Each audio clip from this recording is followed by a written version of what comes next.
Hello, online ESL teachers. Teacher Holly here with part two of the 7 tips for nailing your demo lesson. If you haven't seen part one, check out the video below and do that. You don't want to miss those first 4. Here I have 3 more tips plus 2 bonus tips that will take your demo lesson to the next level. If you have applied at GoGoKid and they have invited you to do a demo lesson, awesome. But here's the chance you have to shine and make them want to hire you and make them want to pay you a lot of money. So follow these tips and you'll do really, really well. Here is tip number 5. Yeah, 5. We're on 5. TPR and props.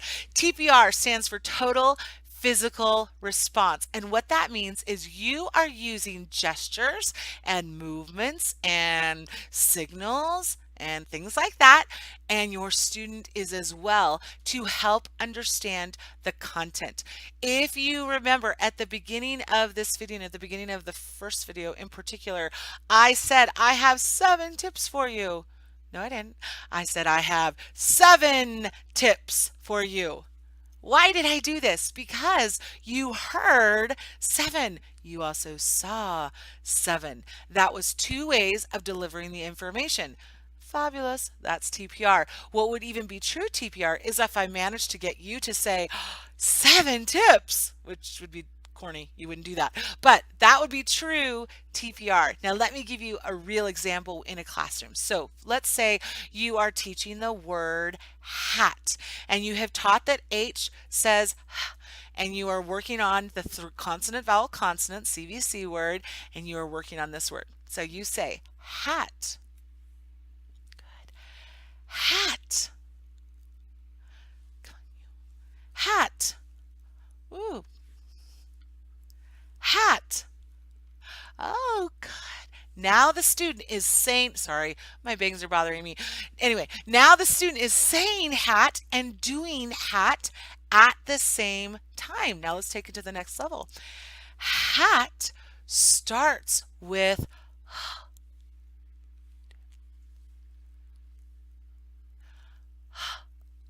very good. You just had the student say hat, use TPR for hat, say do the TPR for the letter H sound. They've got that in their brains so well now. That is TPR. Your interviewer is going to be looking for that. Now, TPR is not just you doing charades and all these gestures. TPR is engaging the student as well. So if there is a way you can get that interviewer to do it, even better. And that's hard. You may have to take some prompting. You may have to do things like, and eventually they'll give in. So that's what you need to do is incorporate that TPR. TPR is crucial in ESL. Crucial because you want to have that pairing of the motion, the action, the modeling with the word. It's very, very crucial. So work on TPR. Kind of paired with that is props, because when you use props, that also helps to reinforce the information. Okay, so let's say that we are teaching the word duck or we're teaching the letter D. Okay, so I might say D, big D. Good. D makes the sound D. Good. By the way, the TPR for the sound D is like you're knocking on a door. D. D makes the sound D. Big D makes the sound D. Good. Small d. Small d makes the sound D. Good. Okay, so notice my prop flashcards, by the way. I just found these online, printed them, and cut them up. I got them at eslflashcards.com. There you go. Handy. Printed them online. That was it. This is my prop. I did my TPR, duh, and I got the student to repeat. Now, let's say I'm trying to say d, d. What starts with d? D, d.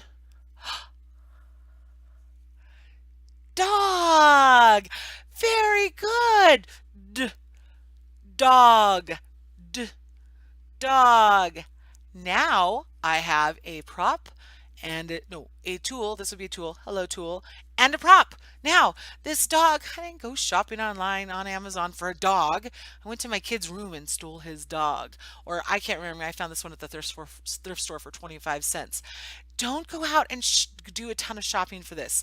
That is a big mistake I see new teachers doing a lot. They go, I need 10,000 supplies to be ready for every single possible contingency. No, no, no, no. Flashcards, one or two stuffed animals, maybe an apple. That's it. Keep it very, very simple. Very, very simple. But make sure you incorporate those props in your lesson. A lot of teachers give the advice 2 to 3 props per lesson. I don't think that's enough. I think you need to do 5 or 6. Now, let me give you one more example, particularly from a GOGOKID lesson specifically. It is red. That's what I'm teaching. It is red. So what might I do? Let me see over here. Pull out my red. It is red. Good. It is red. Good.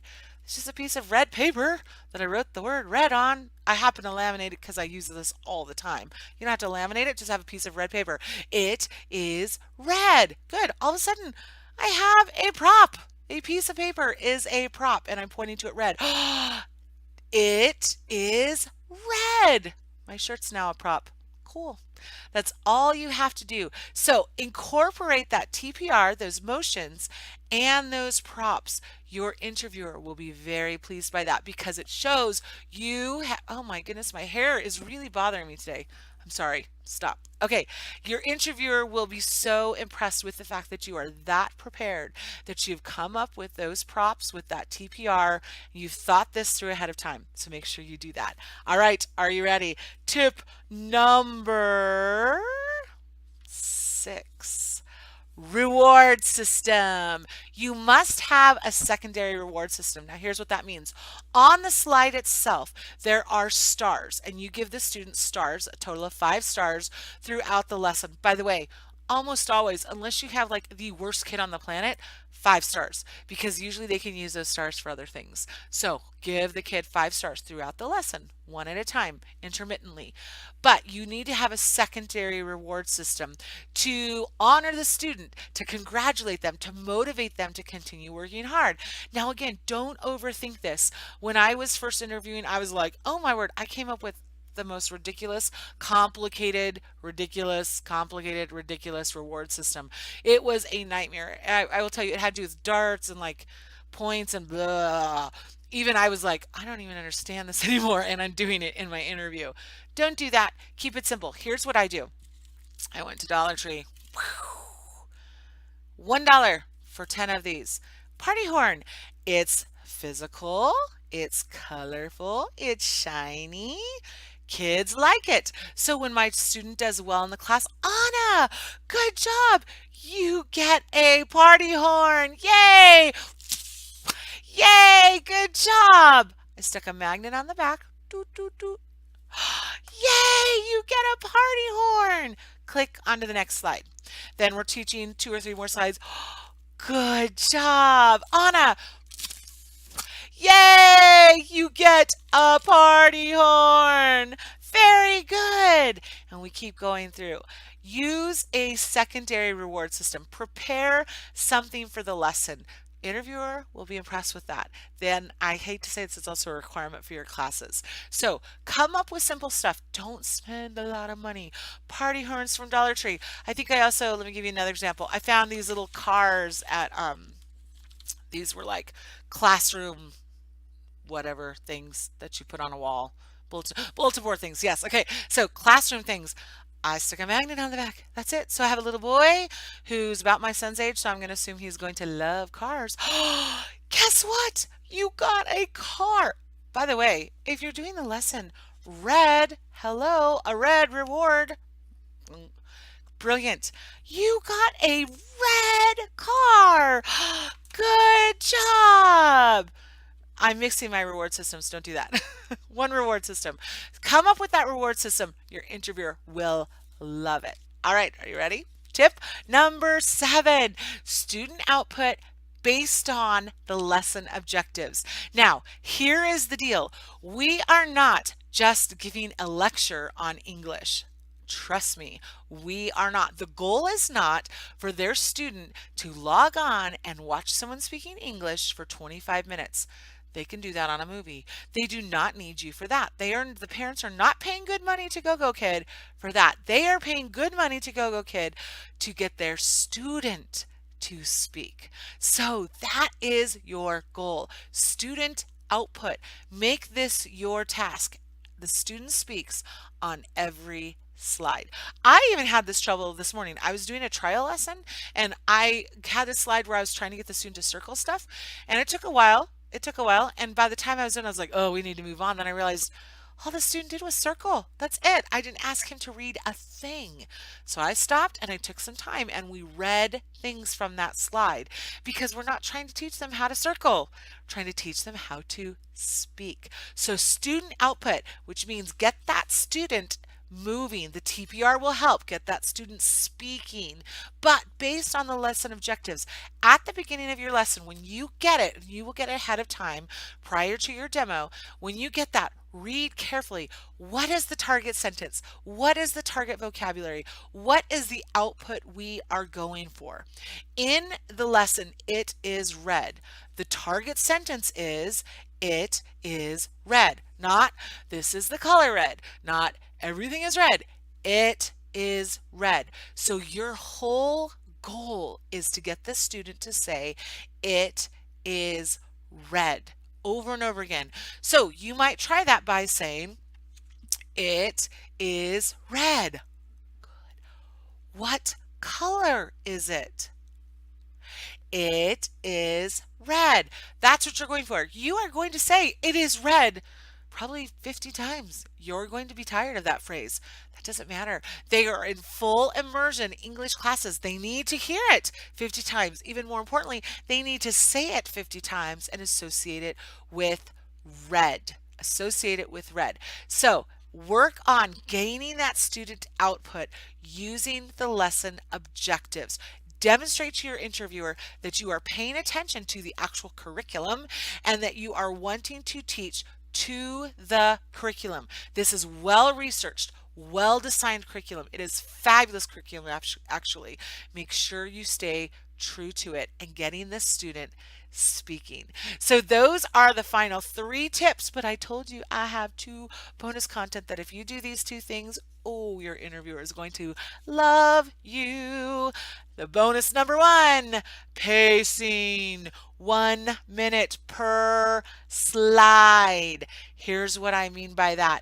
When you are teaching in a regular classroom, there's anywhere from 25 to 26, 28, 29 slides, but you're supposed to get through them in 25 minutes. So we generally talk about pacing at 1 minute per slide, not spending more than a minute per slide. As you get a little bit more experience, don't worry, you will figure out how to determine if a slide can go a little bit faster and which slides you're going to need a little bit more time.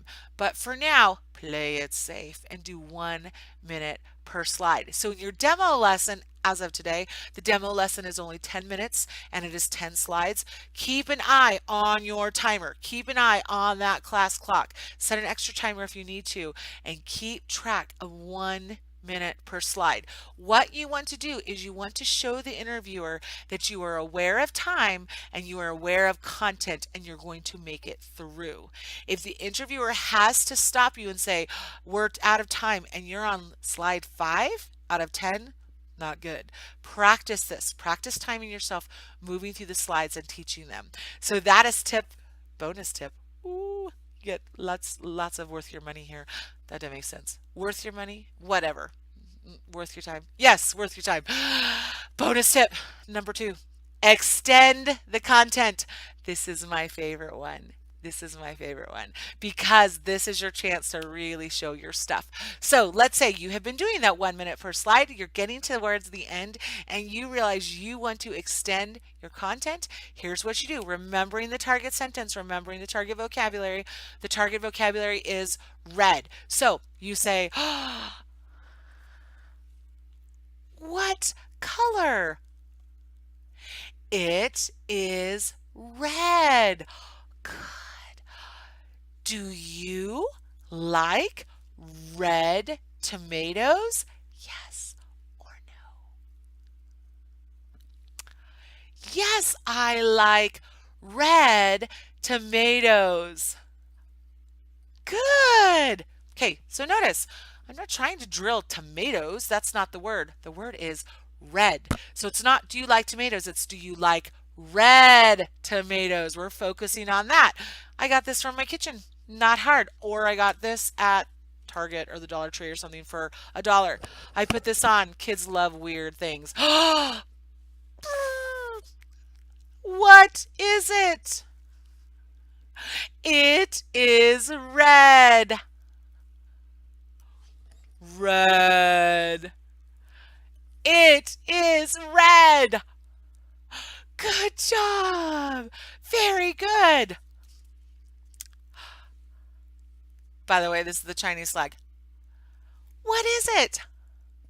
It is red. Do you have a red flag in China? Red. Now see, look. $1 tomato from my kitchen, printed this off, the Chinese flag. Simple props, simple tools, and I just extended the lesson. I just showed the interviewer, hey, I can be weird and silly for the kids. I can use additional things to bring in the idea red. I can be culturally relevant and bring in red, and I can extend the lesson so that we are still saying it is red. I'm very distracted by these. Are you? Doot, doot. Yes. Anyway, so that's what you want to do. Extend the lesson. So there you go. There are your 3 final tips plus your 2 bonus ones. If you would like some help, I'm going to take these off because they're driving me nuts. Yes, yes, indeed. Okay, if you would like some more help, please use my referral code down below. You can apply to GOGOKID using my link. If you've already applied and you're still in that application process, you're doing your demo interview coming up, please use my referral code. When you do that, not only do I get the credit, so I thank you for that. But even more importantly, it gives me a chance to help you, which I genuinely want to do. I will connect with you and send me your email. We will set up a video chat. I can help you I can help walk you through your interview. You can practice on me and I can pretend to be the interviewer. We can talk about you're setting up your classroom. We can give you some more ideas for cheap and easy rewards. And I can help you figure out how to set up your bookings and your profile online, all sorts of things. I would genuinely be honored to help you through this process. So please use my referral code below. In the meantime, I hope you get this job. I hope you enjoy it as much as I do. I love GOGOKID and I love this job. It has been a blessing to me and a blessing to my family. So I hope this works out for you. Happy teaching. Bye.